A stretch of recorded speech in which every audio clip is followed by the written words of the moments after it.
Is he insane? Depends. You gonna drive it or buy it a dress? Just getting to know each other.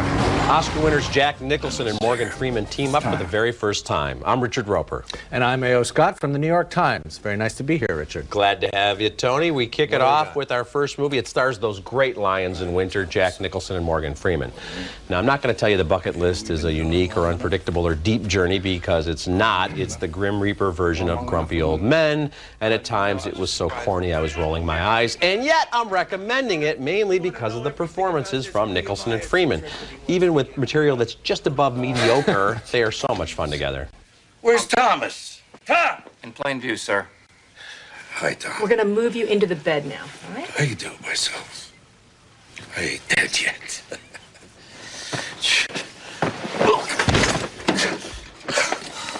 How about now? And that's Sean Hayes, who's actually restrained and very funny here as the assistant to Nicholson's gazillionaire, Edward Cole. Freeman plays auto mechanic Carter Chambers. Both men are told they have about a year to live, hence the bucket list. I mean, don't you want to go out with guns blazing? Now we're on to something. We are onto something? Huh? Let me see that. Come on. Come in.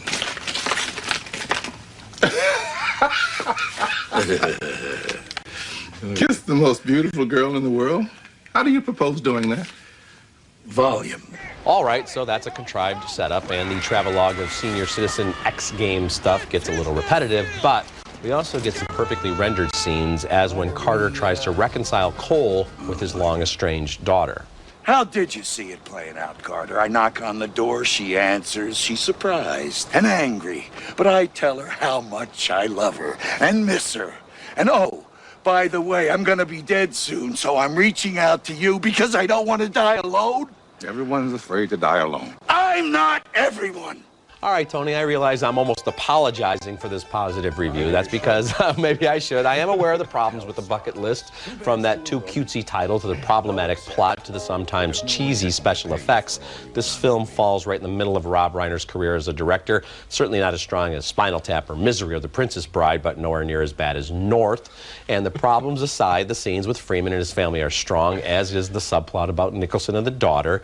And even when they're working with this material, which is just above average, it's Jack Nicholson and Morgan Freeman. On any filmgoer's bucket list should be seeing these two legends playing off one another, so there you have it. Apology accepted. This is just a... No. This movie for me was like an argument for euthanasia. Not these two great actors who I hope live forever and do lots more great work, but I just wish someone would come along and put a bullet in my head. I have to say, I didn't feel a single moment of authenticity or insight or surprise. And I felt like these two guys, yes, they're wonderful actors, but they were phoning it in. I really didn't feel either one of them doing anything. See, Tony, that's where you and I will part ways, because, I mean, as I've said now a couple of times, I agree the material is at best, you know, average. You're saying it's much below average. But Nicholson in particular, Tony, I don't think he phoned it in at all. I think it was, you know, sometimes over the top, but really threw himself into this role. So, again, for the performances, I'm saying put the bucket list on your bucket list of things to do. I would say put it on your list of things to avoid. But it's interesting, you have one actor who's played God and another one who's played the devil, and the result is purgatory. Anyway, our next film, The Orphanage, is a creepy, spooky little movie from Spain. It's directed by Juan Antonio Bayona and presented by Guillermo del Toro, who directed Pan's Labyrinth, one of my favorite films of 2006. Now, this one is nowhere near as good as that one, but I'm giving it a mild recommendation all the same. I especially like the mixture of sadness and maternal warmth in the lead performance by a well-known Spanish television actress named Belén Rueda. Mira hacia la ventana. Ya verás. Ahí, ¿eh? No te muevas.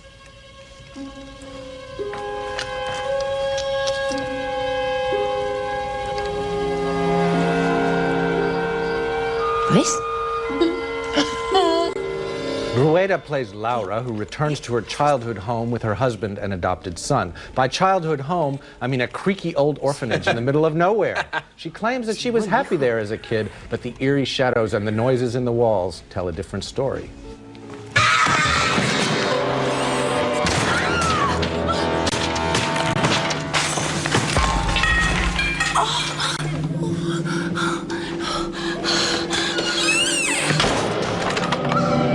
Now, any director with a Steadicam rig and a long hallway with lots of doors along it can give the audience a scare, especially if a child suddenly pops up at the end of that hallway, and especially if that child is wearing a weird burlap sack on his head. Yikes! But The Orphanage is after more than just fright. It aims for the kind of unnerving, emotional intensity of movies like The Others or The Sixth Sense. And that's where I think it falls a little bit short. It's not a bad movie. It's very well executed. But the narrative payoff, the terrible secret hidden in that creepy old house, is not really persuasive or resonant enough to make this more than a diverting ghost story. Tony, I liked it more than you did. I thought it did work on that level. I'm glad you mentioned The Others. I think that's one of the underrated horror films of the last 5 years or so. Also a Spanish director. And the same kind of feel here. There's more than just, yeah, you can always have scares and frights, as you mentioned, with the certain shots and everything, but I thought that kind of, the little twist that we get there was quite chilling. And yeah, I mean, it's just, it's a very scary, creepy, chilling film. There's nothing like a woman saying, I want to go back to the haunted orphanage of my dreams and let's set up house here. But it's also, there's a lot there about, you know, how people deal with mourning and the loss of a child. And I thought all of that, the performances are very strong, and the script and the direction, first rate here. Yeah, and the way that it uses children as both these kind of innocent presences and also very creepy, sinister ones, I think is and there's even well a little bit of Peter Pan in this movie, too, kind of a dark twist on that. Absolutely. So. Later in the show, one of my favorite movies of 2007 with a chilling performance from Daniel Day-Lewis. And next, maybe the Loch Ness Monster isn't such a monster after all. We'll review The Water Horse right after this. Hello, boy. This isn't so bad. It's fun, actually.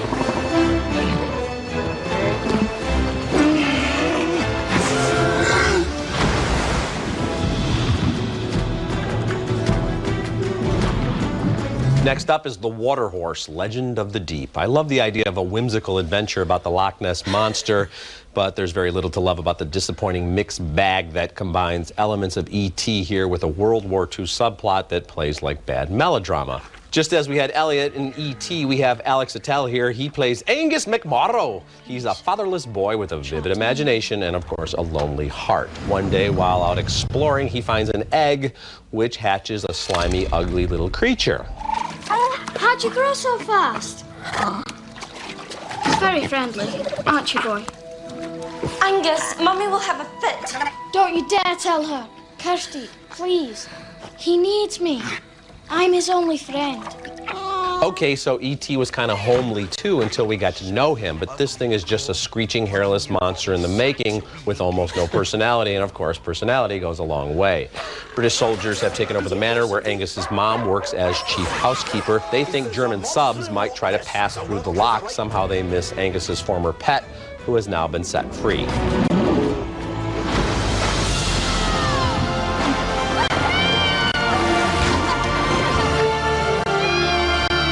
I'm not buying those special effects either. The Water Horse has a good cast, including the child actors, and Emily Watson as the mom, and Ben Chaplin as the handyman, and Brian Cox, who tells the story via flashbacks. And as for Nessie, he's annoying when he's a baby and pretty much the King Kong of the sea when he's older. As one of the great hoaxes of the 20th century, the Loch Ness Monster deserves a more original, fake story. Didn't like this movie. You didn't like the wee beastie, Richard. No, I didn't, There's sir. the Scottish burrs are still stuck to my clothes. They're so thick in this movie. No, this is one of those family movies that, from the very beginning, with the music and the performances, it's all whimsical and magical. This is magical. From the very first time you see Brian Cox in the pub, and he's going to tell these backpackers, sit down and I'll tell you a tale. I'll tell you of a young lad named Angus, and you think, oh, this is not. Please going don't. anywhere. Please don't tell us. Yes. And you know, this young actor playing Angus, he was in a terrific little film called Millions. Yes, if people want to check out a great family film, Tony, check out Millions. Stay away from this Water Horse. I didn't believe it for 1 second. And you know, the funniest scene is here is when the two locals try to recreate the Loch Ness Monster with a cheap prop, and that was funnier than anything involving this disgusting creature. Yeah, they're the town drunks, and they definitely made me want to repair to the pub for a little. I'd rather see a movie called The Town Drunks, Legend of the Deep. All right, later in the show, Danny Glover stars in John Sayles' new movie, Honeydripper. And next, Daniel Day-Lewis makes his Oscar bid, and there will be blood. No one can get at it except for me. Sorry, I couldn't resist. Looking at movies now in theaters, I cannot recommend National Treasure Book of Secrets, but I really like Charlie Wilson's War and also The Great Debaters. I and every other professor on this campus are here to help you to find take back and keep your righteous mind.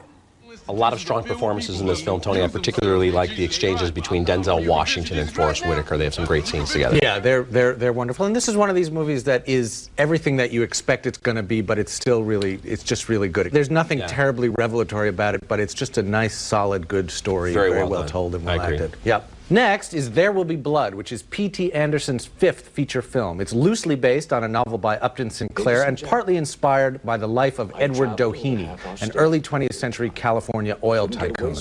The main character's name is Daniel Plainview, and he's played by the great Daniel Day-Lewis. Here we see Plainview trying to talk a family of hard-up ranchers into selling him their scrubby little spread, which he knows is floating on a sea of petroleum. If we decide to drill for oil, and if the well begins to produce, I'll give your church a $5,000 signing. $10,000. Do you want to find someone else that's going to come up here and drill, Eli? Make the investment and do all the hard work that goes into it? I can just as easily hunt for quail on another ranch as I can here, so I'll happily be a supporter of your church for as long as I can. That's Paul Dano as Eli Sunday, a Pentecostal minister who becomes Plainview's rival and sometime ally in turning this godforsaken place into a boomtown. The subject of this movie, one of the strangest of 2007 and also, I think, one of the best, is the ferocious dynamism of American capitalism, a force that's personified by Plainview himself and symbolized by the uncontrollable surge of the oil that is the source of his fortune and also of his unmaking. Put that fire out!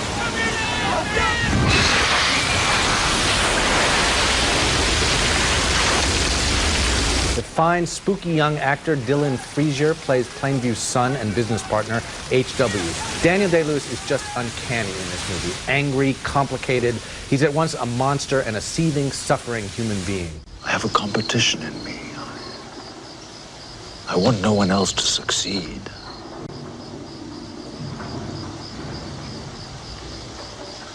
I hate most people.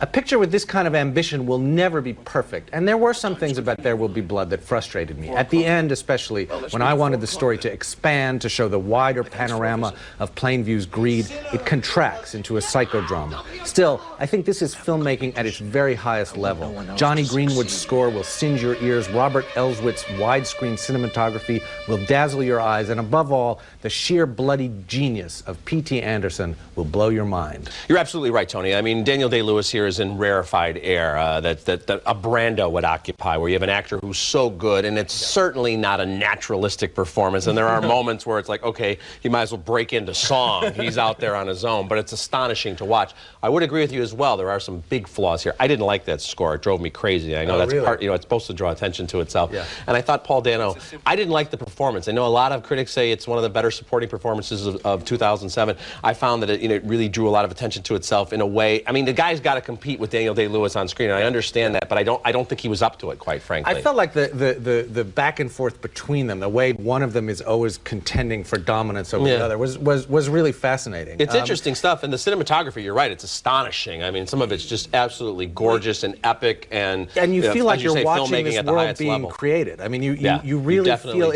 it's one of those movies which I think is rare with kind of costume or period films, where you really feel somehow like you're back in a very strange, not in necessarily this world as it really literally was, but in this highly imagined, strange, very particular version of it. The sets, the look, the choreography, if you will, with the extras, all of that is just beautifully done. It does turn into this sort of grotesque exercise in the macabre at the end, and I know a lot of people are going to come out of that saying, what the hell was that? What did I just see? It's definitely art. But yes, absolutely. Absolutely. Also in theaters now, Danny Glover heads a first-rate cast in Honeydripper, the latest ensemble social drama from John Sayles, is set in 1950 Alabama. It's infused with some great music. Sayles traffics in some predictable plot turns and stereotypes, but this is a well-made period piece. I hate that damn song.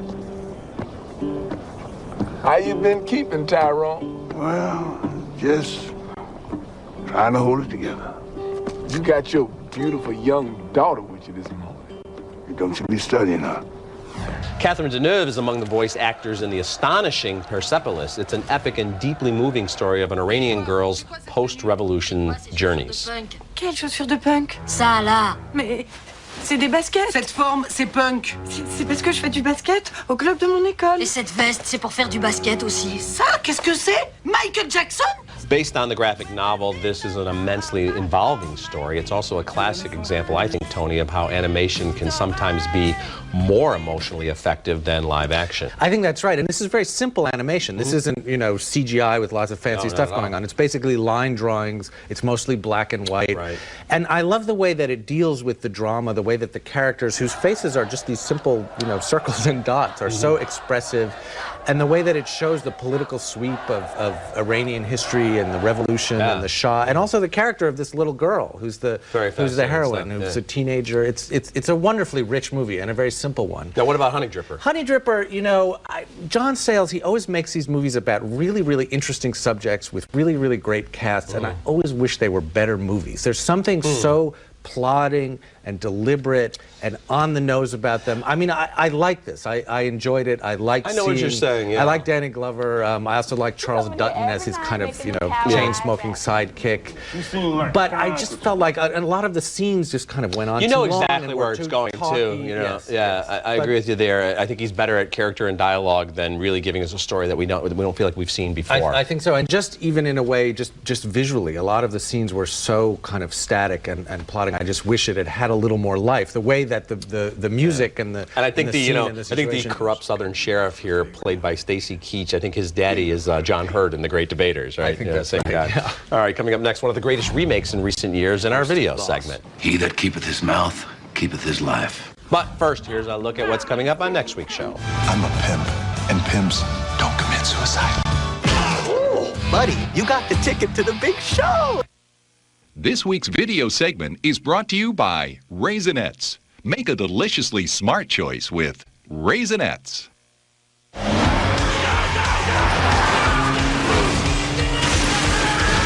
Okay, looking at movies new on DVD, I can't go for Shoot 'em Up with Clive Owen. I really hated Death Sentence with Kevin Bacon. And Danny Boyle's Sunshine, it was ambitious, but again, can't recommend it. Fortunately, Tony, I do have a pick for you this week, though. It's 3:10 to Yuma. And, you know, the original movie from the 50s, a lot of people are very, you know, they have very strong feelings about the original 3:10 to Yuma, and rightfully so. It's a very good film. I like the remake as well. It's a different film, obviously. You know, it's got a bigger feel to it and more violence, but I thought Russell Crowe, and in particular Christian Bale, were very good in this film. Yeah, Christian Bale really did it for me. Really. That guy, man, he takes on a lot of roles where he just gets beat up and dragged around and dirty and muddy and loses weight and gains weight and everything. It's like, you know, once in a while you think the guy would go for a Matthew McConaughey romantic comedy role and just to, you know, to take it easy. But well, didn't you see American Psycho? I think that was the closest you ever got some got, chuckles in that movie, did you? Yeah, sure. All right, that was sir. romantic. Speaking of crazy serial killers, my video pick is Zodiac, which was on your top 10 list for 2007. It's a movie that gets deeper under my skin every time I see it. It's out now on a 2-disc set that should feed the obsessions of this film's growing cult of admirers. I'm not the Zodiac. And if I was, I certainly wouldn't tell you. You can also gain a new appreciation of David Fincher's ingenious filmmaking, including his groundbreaking use of CGI to heighten the film's uncanny realism. What an excellent pick, Tony. And I'll tell you, I'll just for your little pop culture library here, Ione Skye has a scene or two in this movie.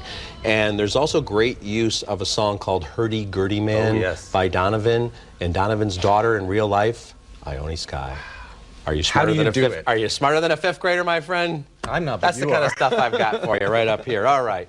Zodiac, the director's cut, and 3:10 to Yuma will be in stores on Tuesday. And remember, you can go to atthemoviestv.com before making your home video choices. And we'll be back to recap this week's show right after this. Closed captioning for Ebert and Roeper is sponsored by... Man has evolved to the point where he no longer needs to stand in line for tickets. The MovieTickets.card, available only at MovieTickets.com. Guests of Ebert and Roeper stay at the Peninsula Chicago, the city's most exciting luxury hotel, located in the heart of Chicago's Magnificent Mile. Okay, recapping the movies on this week's show. Neither of us liked The Water Horse, Legend of the Deep. We split on the bucket list. I kind of liked it. Tony did not. We're both recommending The Orphanage and Persepolis and Honeydripper. And we got to say, There Will Be Blood is an unforgettable film-going experience. Yeah, absolutely. That's one that I feel like I need to keep seeing again and again. You know? Why is it that some actors, Tony, are in like movie after movie after movie, and Daniel Day-Lewis only does a movie like every leap year? There's really nobody at his level, I think, at this point. All right, that's it for this week. Until next week, the balcony is closed.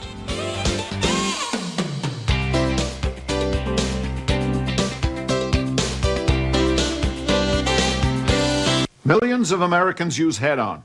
Try Head-On. If you're not 100% satisfied, we will give you your money back. We will give you your money back. The rhinovirus, a leading cause of the common cold. Why just cover up the symptoms of your cold when you can get over your cold faster with Zicam? Net Zero gives you the fastest surfing available over dial-up and virus protection, starting at $9.95. Try it risk-free for 30 days with our money-back guarantee. How does Emergency boost your health and your energy? With a powerful vitamin formula that gives your immune system a fighting chance. Emergency. Feel the good.